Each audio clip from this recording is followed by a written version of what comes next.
Hello friends, welcome back to the book house. Let's open ആ book. നമ്മളിന്ന് വീണ്ടും ഒരു പോം അനലൈസ് ചെയ്യാൻ പോവാണ്. വില്യം ബട്ട്ലർ ഈസ്റ്റിൻ്റെ നോ സെക്കൻഡ് റോയ് എന്ന് പറയുന്ന പോമാണ് നമ്മളിന്ന് അനലൈസ് ചെയ്യാൻ പോകുന്നത്. ഈ പോയത്തിൻ്റെ ഒരു പശ്ചാത്തലം നോക്കുന്നുണ്ടെങ്കിൽ നമുക്ക് എല്ലാവർക്കും അറിയാം, ഈച്ചിന് മാഡ്ഗോൺ എന്ന് പറയുന്നൊരു സ്ത്രീയെ ഭയങ്കര ഇഷ്ടമായിരുന്നു. അത് നിങ്ങൾ കേട്ടിട്ടുണ്ടാവും.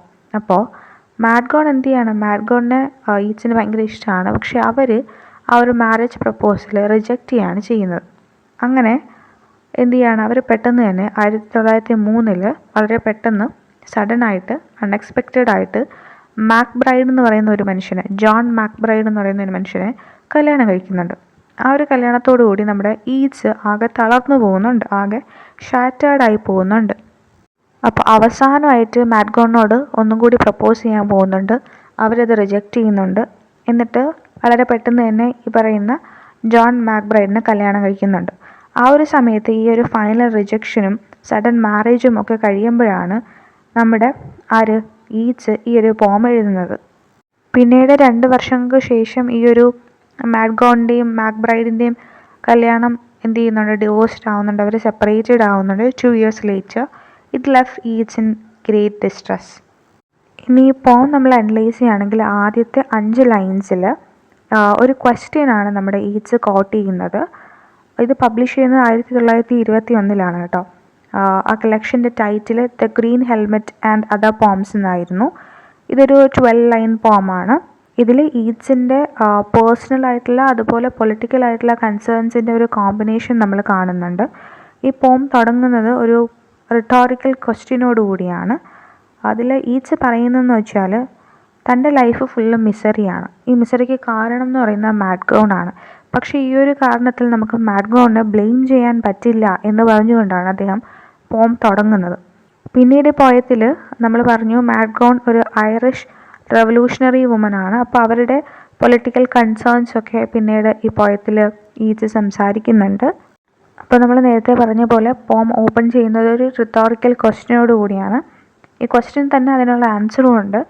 അപ്പോൾ മാഡ്ഗോൺ തൻ്റെ ലവിനോട് റെസ്പോണ്ട് ചെയ്തില്ല എന്ന കാര്യത്തിൽ നമ്മുടെ പോയിറ്റിന് ഒരുപാട് സങ്കടമുണ്ട്. പക്ഷേ പോയിറ്റ് പറയുന്നതെന്ന് വെച്ചാൽ പോയിറ്റ് ആർഗ്യൂ ചെയ്യുകയാണ്. അതായത് തൻ്റെ ഡേയ്സ് ഇങ്ങനെ മിസറി ഫിൽഡ് ആയതുകൊണ്ട് അങ്ങനെ ആയിപ്പോയി. പക്ഷേ ആ ഒരു കാര്യത്തിൽ നമുക്ക് മാഡ്ഗോനെ ബ്ലെയിം ചെയ്യാൻ പറ്റില്ല എന്നാണ് അദ്ദേഹം ആർഗ്യൂ ചെയ്യുന്നത്.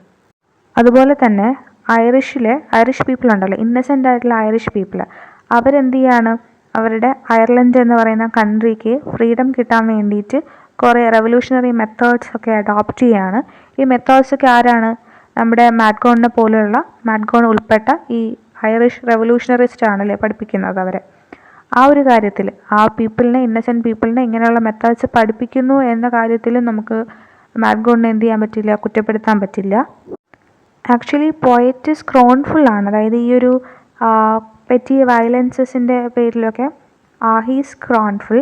അപ്പം അദ്ദേഹം പറയുന്നതെന്ന് വെച്ചാൽ ഈ ഇന്നസെൻറ്റ് പീപ്പിൾ ഉണ്ടല്ലോ, അയർലൻഡിലെ ഇന്നസെൻറ്റ് പീപ്പിൾ എന്ത് ചെയ്യാണ്, ബ്രിട്ടീഷ് റൂളേഴ്സിനോട് വയലൻസ് കാണിക്കുകയാണ്. അത് വിച്ച് ഇസ് ഫ്യൂട്ടൈൽ എന്നാണ് അദ്ദേഹം പറയുന്നത്.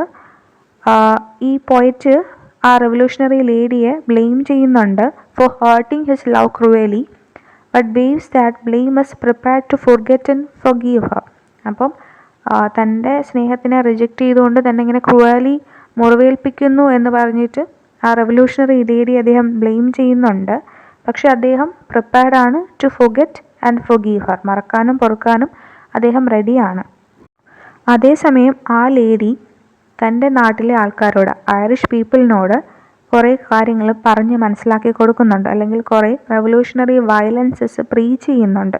എന്തിനു വേണ്ടിയിട്ടാണ്, ഐറിഷ് പീപ്പിളിനെ ഫ്രീഡം കിട്ടാൻ വേണ്ടിയിട്ടാണ്.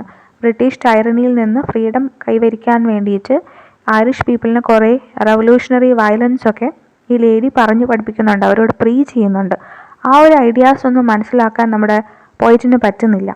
അവരുടെ പൊളിറ്റിക്കൽ ആറ്റിറ്റ്യൂഡ് മനസ്സിലാക്കാൻ പോയിറ്റിന് സാധിക്കുന്നില്ല.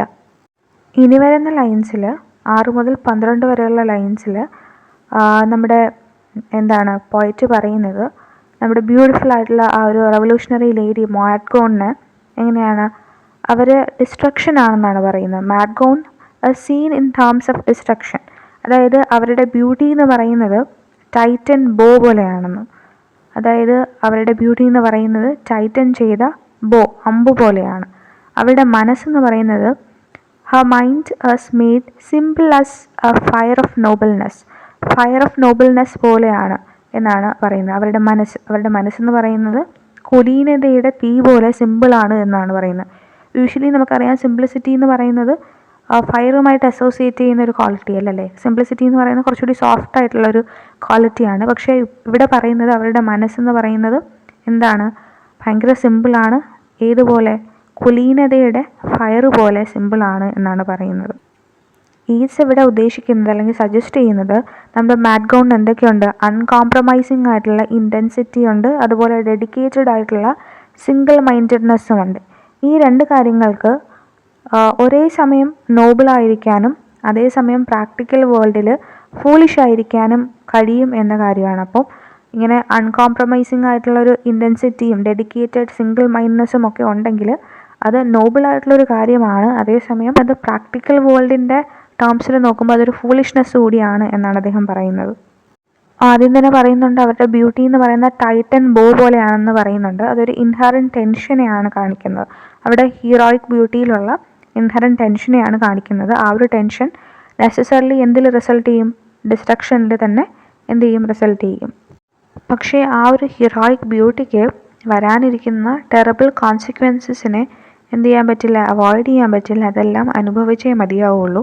ഈ ഒരു കാര്യത്തിൽ നമുക്ക് അവരെ ബ്ലെയിം ചെയ്യാനും പറ്റില്ല, because it cannot help it self.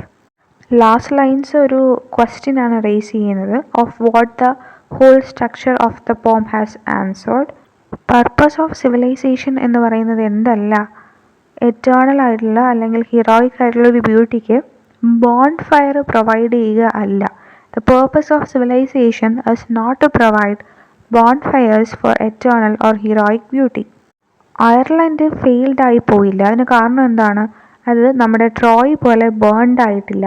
Ireland has not failed because it has not been burned like Troy. Poet എന്ത് കാര്യമാണ് ക്ലിയർലി ഡെമോൺസ്ട്രേറ്റ് ചെയ്യുന്നത്?